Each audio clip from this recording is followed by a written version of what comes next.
സഹോദരങ്ങളെ, വിശുദ്ധർക്കൊപ്പമുള്ള യാത്ര നമ്മെയും വിശുദ്ധരാക്കി മാറ്റും.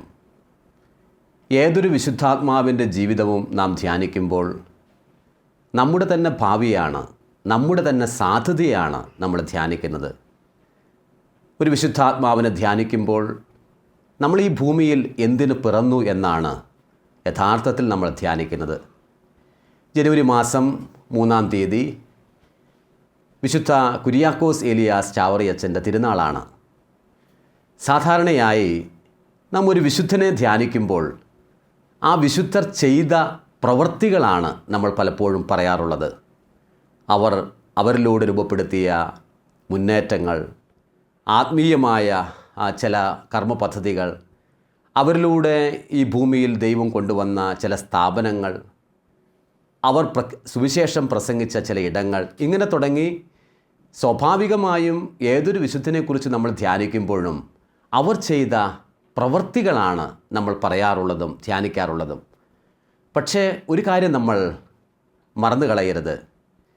എത്ര മനോഹരമായ ഒരു പ്രവൃത്തി നാം നിർവഹിച്ചാലും നാം വിശുദ്ധരുടെ ഗണത്തിൽ എണ്ണപ്പെടണമെന്ന് നിർബന്ധമില്ല. കാരണം ഈശോ നോക്കുന്നത് നമ്മുടെ പെർഫോമൻസ് അല്ല, മറിച്ച് അതിൻ്റെ പുറകിലുള്ള ഇൻസ്പിറേഷനാണ്.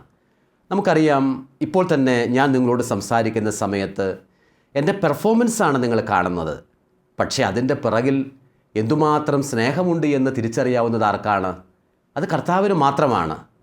ഇതാണ് ഏതൊരു വിശുദ്ധനെയും വിശുദ്ധനാക്കി മാറ്റുന്നത്. ഇൻസ്പിറേഷൻ, പ്രചോദക ശക്തി, അത് നമുക്ക് കാണാൻ കഴിയില്ല. പ്രവർത്തനമാണ് നമ്മൾ കാണുന്നത്. അതുകൊണ്ട് ചിലരുടെ ജീവിതത്തിൻ്റെ വലിയ പ്രവർത്തനങ്ങളെ കണ്ട് നമ്മൾ വലിയ വിലയിടും. പക്ഷേ ദൈവം അംഗീകരിക്കുന്നൊരു ജീവിതം അവർക്കുണ്ടോ എന്ന് നമുക്കറിയില്ല. ഇതുകൊണ്ടാണ് പൗലോസ് അപ്പസ്തോലൻ കൊരിന്ത്യക്കാർക്ക് എഴുതിയ 2-ാമത്തെ ലേഖനം 5-ാമത്തെ അധ്യായം 14-ാമത്തെ തിരുവചനത്തിൽ പറയുന്നത്, ക്രിസ്തുവിൻ്റെ സ്നേഹം എനിക്ക് കൂടുതൽ പ്രചോദനം തരുന്നു, ക്രിസ്തുവിൻ്റെ സ്നേഹം എന്നെ കൂടുതൽ ഉത്തേജനം നൽകി വളർത്തുന്നു എന്ന്. ഈശോയോടുള്ള അഗാധമായ ഒരു സ്നേഹമില്ലാതെ ഒരാൾക്ക് വേണമെങ്കിൽ കുർബാന ചെല്ലാം, ഒരാൾക്ക് വേണമെങ്കിൽ കുർബാനയിൽ പങ്കുകാരാകാം, ദേവാലയത്തിൽ വലിയ ശുശ്രൂഷയാകാം, സ്വീകാര്യമായ പല കാര്യങ്ങളും നമുക്ക് ചെയ്യാം. പക്ഷേ പ്രചോദക ശക്തിയാണ് വിശുദ്ധനാകുന്നത്. ഒരു പക്ഷേ ശരിയാണ്, വിശുദ്ധ കുര്യാക്കോസ് ഏലിയാസ് ചാവറയച്ചനെക്കുറിച്ച് ധ്യാനിക്കുമ്പോൾ കൈവിരലിൽ എണ്ണിത്തീർക്കാൻ കഴിയുന്നതിനേക്കാൾ അപ്പുറമുള്ള ഒരു പിടി കാര്യങ്ങൾ ആ മഹാവ്യക്തിത്വത്തിലൂടെ നടന്നിട്ടുണ്ട്. കേരളത്തിൻ്റെ സാക്ഷരതയുടെ പിതാവായിട്ടാണ് പൊതുവെ നവോത്ഥാന നായകരിൽ എണ്ണപ്പെട്ട വിശുദ്ധ ചാവറയച്ചനെക്കുറിച്ച് പൊതുനിരത്തിൽ സംസാരിക്കുന്നത്. ഏതൊരു സാഹിത്യ സമ്മേളനത്തിലും വിശുദ്ധ കുര്യാക്കോസ് ഏലിയാസിനെ സംസാരിക്കാതെ കടന്നു പോവുക എളുപ്പമല്ല. കാരണം കേരളത്തിൻ്റെ നവോത്ഥാന ശില്പികളിൽ പ്രധാനിയാണ്. എങ്ങനെയാണ് അദ്ദേഹം അതിൽ എണ്ണപ്പെട്ടത്? ഒട്ടേറെ കാര്യങ്ങൾ ആ മനുഷ്യനിലൂടെ ദൈവം ചെയ്തു. അന്നോളം ഭാരതത്തിൽ ഉണ്ടായിട്ടില്ലാത്ത, ഇന്നും നിലനിൽക്കുന്ന ഒരു ഏകദേശീയ സന്യാസ സഭയ്ക്ക് അദ്ദേഹം രൂപം കൊടുത്തു. ഏകദേശീയ സന്യാസ സഭ എന്ന് പറഞ്ഞാൽ എന്താണ് എൻ്റെ അർത്ഥം?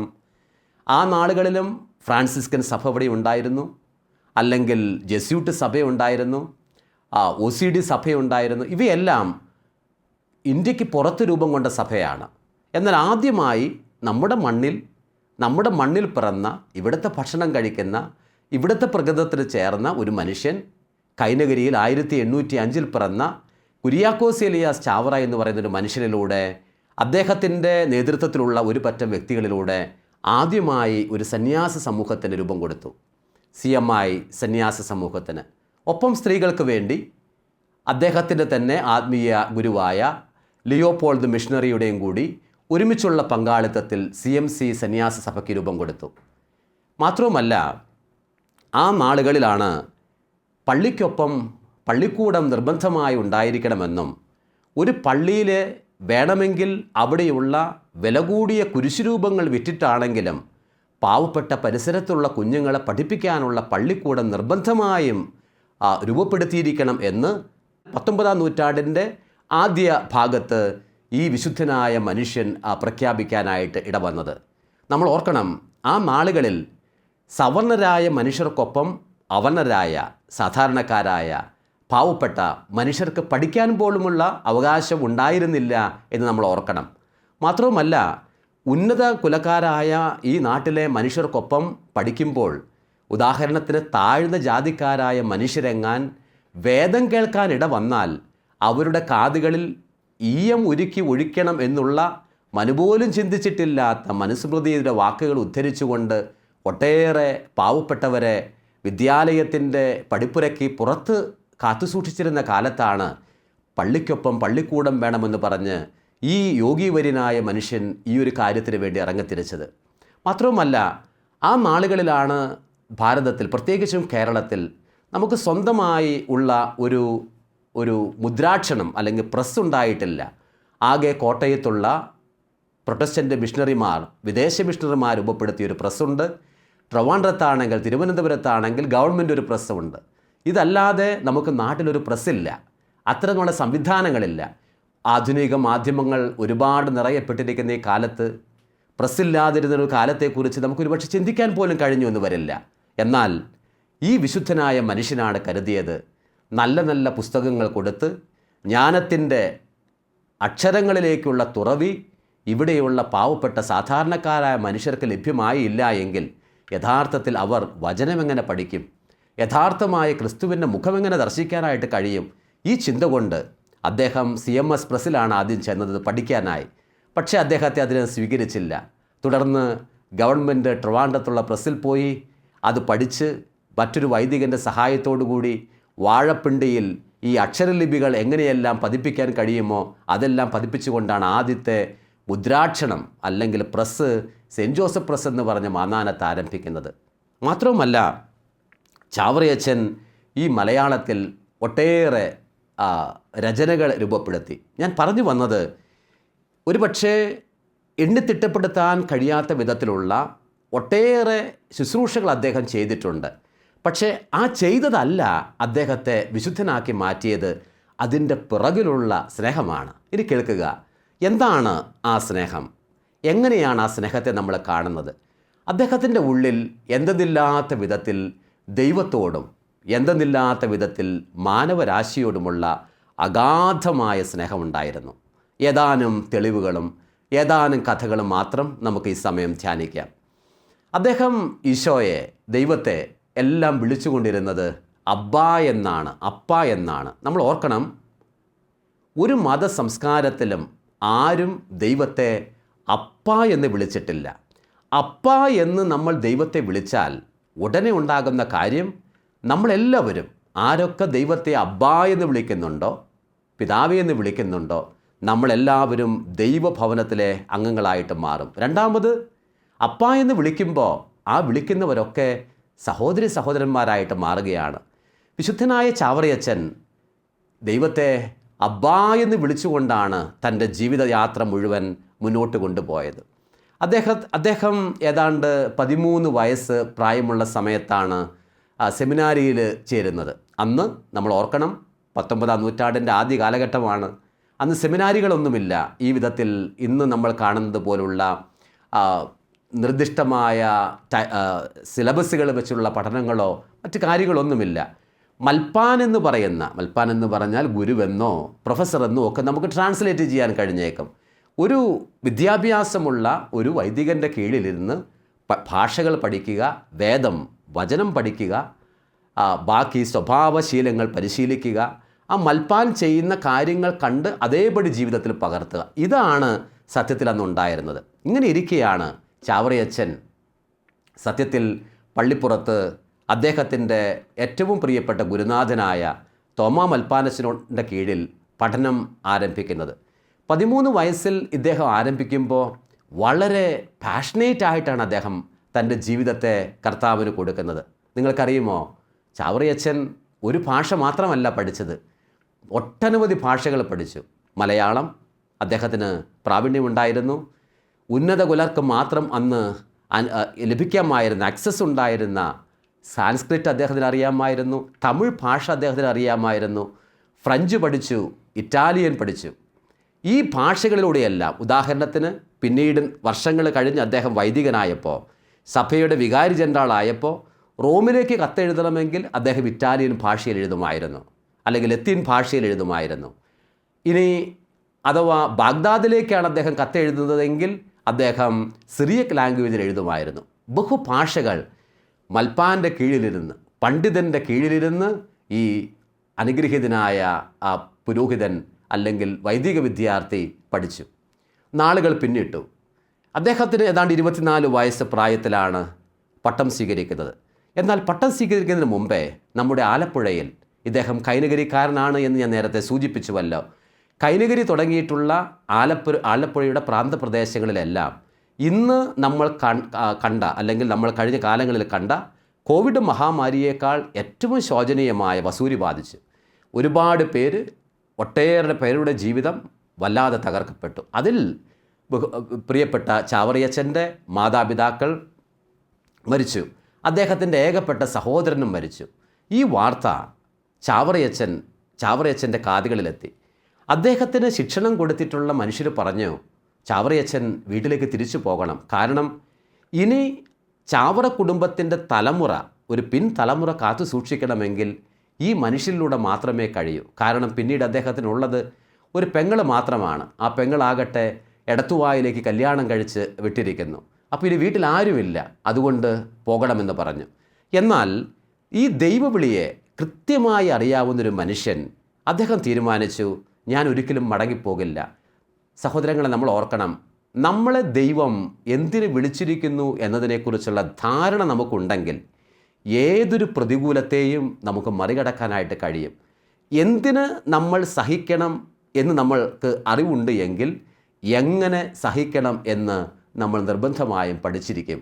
ഇതാണ് ഈ വൈദിക വിദ്യാർത്ഥിയായ ചാവറ കുര്യാക്കോസ് ഏലിയാസിൽ നടന്നത്. അദ്ദേഹം വീട്ടിൽ ചെന്നു. ഈ മൽപ്പാൻ്റെ സഹായത്തോടു കൂടി തന്നെ എടത്തുവായിലുണ്ടായിരുന്ന പെങ്ങളെയും പെങ്ങളുടെ ഹസ്ബൻഡിനെയും അളിയനെയും വിളിച്ച് വീട്ടിലേക്ക് കൊണ്ടുവന്നു. ജ്യേഷ്ഠൻ്റെ ഭാര്യയെയും കുഞ്ഞിനെയും കുടുംബത്തിൻ്റെ മറ്റ് കാര്യങ്ങൾ നോക്കാൻ വേണ്ടി ഏൽപ്പിച്ചിട്ട് വീണ്ടും അദ്ദേഹം തൻ്റെ പഠനം തുടർന്നു. 24-ാമത്തെ വയസ്സിൽ വൈദികനായി. ഏതാനും ദിവസങ്ങൾ കഴിഞ്ഞു. നാളുകൾ കഴിഞ്ഞപ്പോൾ വിശുദ്ധ ചാവറയച്ചൻ്റെ ഉള്ളിൽ തെളിഞ്ഞൊരു കാര്യം ഇതാണ്: ഈ ലോകത്തിൽ നമ്മൾ ഇങ്ങനെ ജീവിച്ചു പോയാൽ രക്ഷ പ്രാപിക്കുക എളുപ്പമല്ല.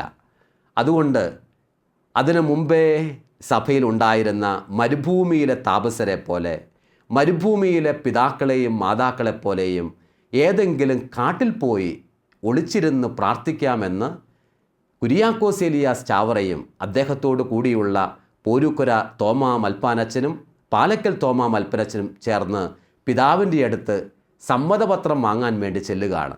ചെല്ലുന്ന നേരത്ത് അന്നുണ്ടായ മെത്രാൻ പറഞ്ഞു, ഈ ദേശത്ത് നേരെ ചൊവ്വിന് 4 അക്ഷരം സംസാരിക്കാൻ കഴിയുന്നത്, എഴുതാൻ കഴിയുന്നത്, അതുമായി ബന്ധപ്പെട്ട് ഇടപെടാൻ കഴിയുന്നുള്ള നിങ്ങൾ 2-3 വൈദികർ വനവാസത്തിന് വേണ്ടി പോയി കഴിഞ്ഞാൽ പിന്നെ ഈ മനുഷ്യർക്ക് ആര് വചനം പറഞ്ഞു കൊടുക്കും? ആര് അവരുടെ കണ്ണുകളിൽ ജ്ഞാനത്തിൻ്റെ വാക്കുകൾ വെളിപ്പെടുത്തി കൊടുക്കും? അതുകൊണ്ട് നിങ്ങളൊരു കാര്യം ചെയ്യുക, ഇവിടെ തന്നെ ഒരു ദർശന ഭവനം പണിത്, ഒരു ജ്ഞാന ഭവനം പണിത് നിങ്ങളിവിടെ വസിക്കുക. ഇങ്ങനെയാണ് സഹോദരങ്ങളെ നമ്മുടെ നാട്ടിൽ ആദ്യമായി ഈ വിശുദ്ധനായ ചാവറയച്ചനിലൂടെ മാന്നാനം കുന്നിൽ ഒരു ദർശന ഭവനം പണിത് ദൈവത്തെ ആരാധിക്കുന്ന ഒരു കുന്നിൻ്റെ മുകളിലെ ഒരു ഭവനം പണിത് ആശ്രമം ആരംഭിക്കുന്നത്.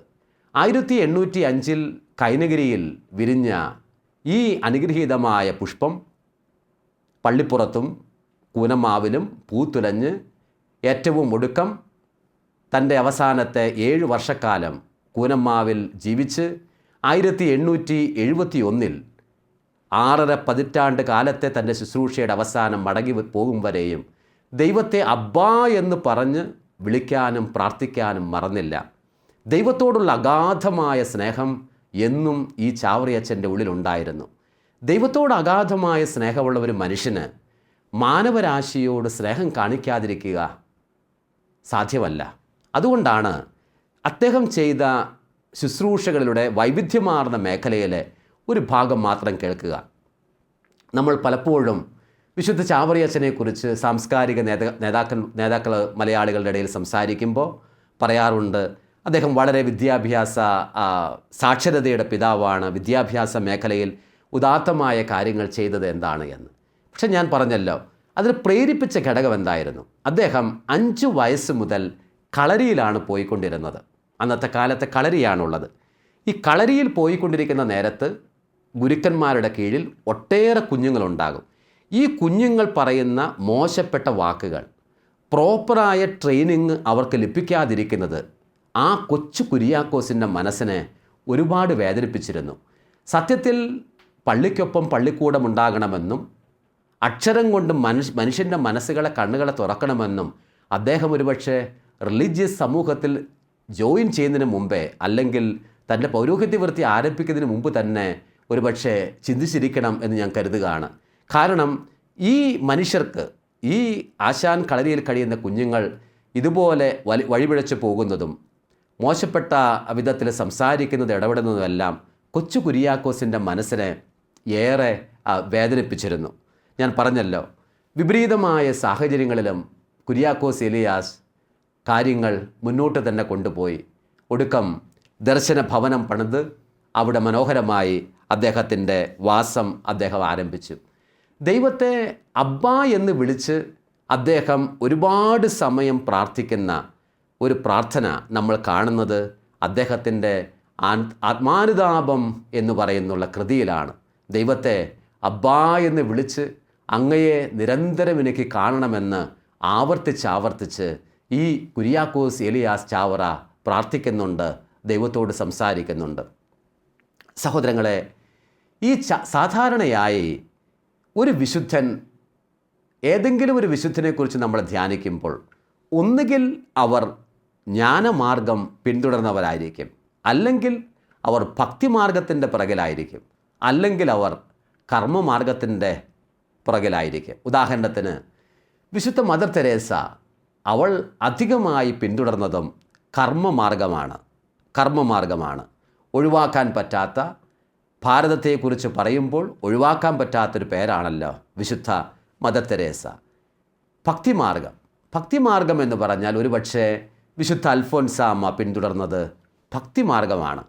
ഇനി ജ്ഞാനമാർഗം, ഒരുപക്ഷെ ഏറ്റവും വലിയ വിശുദ്ധരിൽ എണ്ണപ്പെട്ടിരിക്കുന്ന സെയിൻറ്റ് തോമസ് അക്വിനാസും ഒക്കെ വലിയ ദൈവശാസ്ത്ര പണ്ഡിതനായ മനുഷ്യൻ, അദ്ദേഹം ഒരുപക്ഷെ പിന്തുടർന്നത് ജ്ഞാനമാർഗമാണ്. ദൈവം കുര്യാക്കോസ് ഏലിയാസിനെക്കുറിച്ച് ചിന്തിച്ചപ്പോൾ 3 മാർഗങ്ങളും, ജ്ഞാന ഭക്തി കർമ്മമാർഗങ്ങൾ സമഞ്ജസമായി മേളിക്കുവാൻ തക്ക വിധത്തിൽ ഈ ആത്മാവിനെ വളർത്തി ബലപ്പെടുത്തി എന്നുള്ളത് ഇത് നമ്മുടെ മാത്രമല്ല, സഭയുടെ മുഴുവൻ വലിയ ഒരു അഭിമാനത്തിൻ്റെ കാരണമാണ്. കാരണം ഈ 3 മാർഗങ്ങളിലൂടെയും ചലിക്കാൻ, കർമ്മമാർഗത്തിലൂടെ ചലിച്ച് ഒരുപാട് ശുശ്രൂഷകൾ ആരംഭിക്കാൻ ഈ മനുഷ്യന് കഴിഞ്ഞു. ഭക്തിമാർഗത്തിൻ്റെ അടയാളമായി മരണവീടുകളിൽ പാടേണ്ട പാന, 40 മണി ആരാധന, വൈദികരുടെ ധ്യാനം, സെമിനാരി ഫോർമേഷൻ, ഞായറാഴ്ചകളുടെ ഇടയിൽ പറയേണ്ട പ്രസംഗങ്ങൾ, കുദാശകളിൽ ഉപയോഗിക്കേണ്ട ചില പ്രാർത്ഥനകൾ എന്ന് തുടങ്ങി ഒട്ടനവധി കാര്യങ്ങൾ രൂപപ്പെടുത്തിയത് ഈ ഭക്തിമാർഗത്തിൻ്റെയും കൂടി ഉടമസ്ഥനായ വിശുദ്ധ ചാവറയച്ചനാണ്. ഒപ്പം ഞാൻ സൂചിപ്പിച്ചു, ഒരുപാട് ജ്ഞാനമാർഗങ്ങൾ ഇദ്ദേഹത്തിൻ്റെ കൂടെ ഉണ്ടായിരുന്നു. സത്യത്തിൽ ഇദ്ദേഹം ഒരു മലയാളത്തിലെ ഏതെങ്കിലും ഒരു കത്തോലിക്ക വിഭാഗത്തിനോ അല്ലെങ്കിൽ ക്രൈസ്തവ സഭയ്ക്കോ മാത്രമല്ല, വലിയ ഒരു പൊതു മുതൽക്കൂട്ടാകാൻ തക്ക വിധത്തിൽ ദൈവത്തിൻ്റെ പരിശുദ്ധാത്മാവ് വിശുദ്ധനായ ചാവറയച്ചനെ വളർത്തി എന്നുള്ളത്, വലുതാക്കി എന്നുള്ളത് വളരെ പ്രധാനപ്പെട്ട ഒരു കാര്യമാണ്. സാധാരണയായിട്ട് നമ്മൾ പറയും, ഒരാൾ വിശുദ്ധനാക്കി കഴിഞ്ഞപ്പോൾ നമുക്ക് അദ്ദേഹത്തോട് വലിയ സ്നേഹമാണ്, വലിയ ആദരവാണെന്ന്. പക്ഷെ നമ്മളൊരു കാര്യം നമ്മൾ എപ്പോഴും ഓർക്കണം, ഒരാളും മരിച്ചതിന് ശേഷം വിശുദ്ധരാകില്ല. ജീവിച്ചിരിക്കുമ്പോഴാണ് നമ്മൾ വിശുദ്ധരാകുന്നത്. കാരണം ജീവിച്ചിരിക്കുമ്പോഴേ നമുക്ക് പുണ്യപ്രവർത്തികൾ ചെയ്യാൻ കഴിയും. മരിച്ചു കഴിഞ്ഞിട്ട് പിന്നെ നമ്മൾ മനുഷ്യർക്ക് എന്ത് പുണ്യപ്രവൃത്തിയാണ് നമ്മൾ ചെയ്യാൻ പോകുന്നത്? തീർച്ചയായും ആത്മാക്കൾക്ക് വേണ്ടി നമുക്ക് പ്രാർത്ഥിക്കാൻ കഴിഞ്ഞേക്കും. അപ്പോൾ വിശുദ്ധനാകുന്നത് സത്യത്തിൽ മരിക്കുന്നതിന് മുമ്പ് തന്നെയാണ്, ജീവിച്ചിരിക്കുന്ന കാലത്താണ്. മരിച്ചു കഴിയുമ്പോൾ സംഭവിക്കുന്നത് എന്താണ്? നടപടിക്രമങ്ങളാണ്. സഭയുടെ ചില നടപടിക്രമങ്ങൾ നടത്തിക്കൊണ്ട് ചില പ്രഖ്യാപനങ്ങൾ മാത്രമാണ് നടത്തുന്നത്. ഇതുകൊണ്ട് തന്നെ രസകരമായ വിധത്തിൽ ഇങ്ങനെ ഞാൻ കേട്ടിട്ടുണ്ട്. ചാവറിയച്ചൻ ഒരിക്കൽ ഇങ്ങനെ ചാവറിയച്ചൻ്റെ തലമുടി വെട്ടുന്ന നേരത്ത് വർക്കി എന്ന് പറയുന്നൊരു ഷമ്മാശനാണ് അദ്ദേഹത്തിൻ്റെ മുടി വെട്ടുന്നത്. ഈ മുടി വെട്ടുന്ന സമയത്ത് അദ്ദേഹം വിശുദ്ധനാകുമെന്ന് ഉറപ്പുള്ളതുകൊണ്ട് അദ്ദേഹത്തിൻ്റെ ഏതാനും മുടികൾ ശേഖരിച്ചു വെച്ച മുടി അദ്ദേഹം ഒരു തിരുശേഷിപ്പ് പോലെ സൂക്ഷിച്ചു. വിശുദ്ധയായ അൽഫോൻസാമയ്ക്ക് വിശുദ്ധനായ ചാവറിയച്ചൻ 3 പ്രാവശ്യം പ്രത്യക്ഷപ്പെടുകയും അവളുടെ രോഗബാധിതമായ സമയത്ത് അവൾക്ക് വലിയ സൗഖ്യം കൊടുക്കാൻ ഇടവരികയും ചെയ്തതായി നമ്മൾ കേട്ടിട്ടുണ്ട്. ആ സമയങ്ങളിലൊക്കെ ചാവറിയച്ചൻ്റെ സൂക്ഷിക്കപ്പെട്ട മുടി ഒരു തിരുശേഷിപ്പായി സൂക്ഷിച്ചുവെന്നും അത് ഇതിനു വേണ്ടി ഉപയോഗിച്ചുവെന്നും പിന്നീട് അത് മാന്നാനം കൊവേന്തലേക്ക് മാറ്റിയെന്നുമൊക്കെയുള്ള മനോഹരമായ കഥകളുണ്ട്. എന്തുമായിക്കൊള്ളട്ടെ, പറഞ്ഞു വന്നതാണ്, ഏതൊരു മനുഷ്യനും ജീവിച്ചിരിക്കുമ്പോഴാണ് വിശുദ്ധരാകുന്നത്, മരിച്ചു കഴിയുമ്പോഴല്ല. മരിച്ചു കഴിയുമ്പോൾ പ്രഖ്യാപനവും നടപടിക്രമവുമാണ് നടക്കുന്നത്. വിശുദ്ധനായ ചാവറയച്ചനെക്കുറിച്ച് നമ്മൾ ധ്യാനിക്കുമ്പോൾ നമ്മുടെ ശിഷ്ടായുസ് ഈ മഹാവിശുദ്ധനെ പോലെ നമ്മളിലൂടെ ഈ ഭൂമിയിൽ എഴുതപ്പെടേണ്ട ഏറ്റവും മനോഹരമായ കാര്യം ചെയ്തു തീർക്കാനുള്ള കൃപാവരത്തിന് വേണ്ടി നമ്മൾ കാര്യമായി ഈ ദിവസം ഈ മഹാത്മാവിനോട് പ്രാർത്ഥിക്കണം. നമ്മുടെ നാട്ടിലെ അറിയപ്പെടുന്ന എഴുത്തുകാരനായിരുന്ന ചിന്തകനായിരുന്ന സുകുമാർ അഴീക്കോട് സാർ, അദ്ദേഹം ഇങ്ങനെ ഒരിക്കൽ പറഞ്ഞു, 19-ാം നൂറ്റാണ്ടിൽ ജീവിച്ച ഒരു മനുഷ്യൻ 20-ാം നൂറ്റാണ്ടിനെയും 21-ാം നൂറ്റാണ്ടിലെയും തൻ്റെ നൂറ്റാണ്ടിലേക്ക് പിടിച്ചു കൊണ്ടുവന്ന് ഉന്നതമായ കാര്യങ്ങൾ ചെയ്തു തീർത്തുവെങ്കിൽ, ഉന്നതമായ കാര്യങ്ങൾ സൃഷ്ടിച്ചുവെങ്കിൽ അയാളാണ് യുഗപുരുഷൻ എന്ന് വിളിക്കപ്പെടുക. എങ്കിൽ ഞാൻ ചാവറിയച്ചനെ യുഗപുരുഷൻ എന്ന് വിളിക്കാൻ ആഗ്രഹിക്കുന്നുവെന്ന്. ചാവറിയച്ചൻ്റെ മരണത്തിൻ്റെ 150-ാം വാർഷികം ആഘോഷിക്കുന്ന സമയത്ത് ഗുരു നിത്യചൈതന്യയതി പറഞ്ഞ വാക്കുകൾ ഞാൻ വായിക്കാം. ചാവറിയച്ചനെ പോലെ ഒരസാധാരണ വ്യക്തിപ്രതിഭയെ, ഒരാധ്യാത്മിക ദിവ്യ തേജസ്സിനെ, ഇത്രയും വലിയ ഒരു ഭാഷാസ്നേഹിയെ, ഒരു കവിയെ, എല്ലാത്തിലുമുപരി 100% സമർപ്പിത ജീവിതം ദൈവത്തിന് നൽകിയ ഒരു മഹാത്മാവിനെ അല്പമായൊന്ന് ആദരിക്കാൻ ഇത്ര വൈകി മാത്രമേ എനിക്ക് അവസരം കിട്ടിയുള്ളൂ എന്ന് ഓർക്കുമ്പോൾ നമ്മുടെ സാമൂഹിക ജീവിതത്തിൽ പടുത്തുയർത്തപ്പെട്ടിട്ടുള്ള കനത്ത ഭിത്തികൾ എത്ര കടുത്ത ദ്രോഹമാണ് വരുത്തി കൂട്ടിയിരിക്കുന്നതെന്ന് ചിന്തിക്കാൻ എനിക്ക് കഴിയുന്നില്ല. ആ മഹാത്മാവിന് ഞാൻ പ്രണാമമർപ്പിക്കുന്നു. ഈ ദിവസം വിശുദ്ധ ചാവറിയച്ചൻ്റെ മധ്യസ്ഥവും പ്രാർത്ഥനയും നമ്മൾ തേടുമ്പോൾ, പ്രത്യേകം വിദ്യാർത്ഥികൾ തേടുമ്പോൾ നമുക്ക് ചാവറിയച്ചൻ്റെ അനുഗ്രഹീത കൃതിയായ ആത്മാനുതാപത്തിലെ ഏതാനും വരികൾ കേട്ടുകൊണ്ട് നമുക്ക് ഈ ധ്യാനം അവസാനിപ്പിക്കാം. കാരുണ്യനാഥനാം ദൈവകുമാരൻ്റെ കാരുണ്യശോഭയെ കാണാകേണം. 9 മാസമേ മാതാവിൻ ഗർഭത്തിൽ അൻപോടിരുന്നതും കാണാകേണം. കേസർ നിയോഗത്താൽ ഗർഭസ്ഥനായ ഞാൻ ബെത്ലഹേം പുക്കതും കാണാകേണം. ദൈവമേ, അങ്ങയെ കാണാകേണമെന്ന് ഓരോ പ്രാണലിലും ധ്യാനിച്ച വിശുദ്ധനായ ചാവറിയച്ചനെ ഞങ്ങൾ ആദരവോടുകൂടി ധ്യാനിക്കുന്ന ഈ ദിവസം ഞങ്ങളുടെ ജീവിതത്തിൻ്റെ നാൾ വഴികളിൽ അന്യർക്ക് നന്മ ചെയ്യാത്ത ഒരു ദിവസം പോലും ഉണ്ടാകാതിരിക്കാൻ കൃപ നൽകാൻ ഞങ്ങൾ സ്നേഹത്തോടെ പ്രാർത്ഥിക്കട്ടെ. ആമേൻ.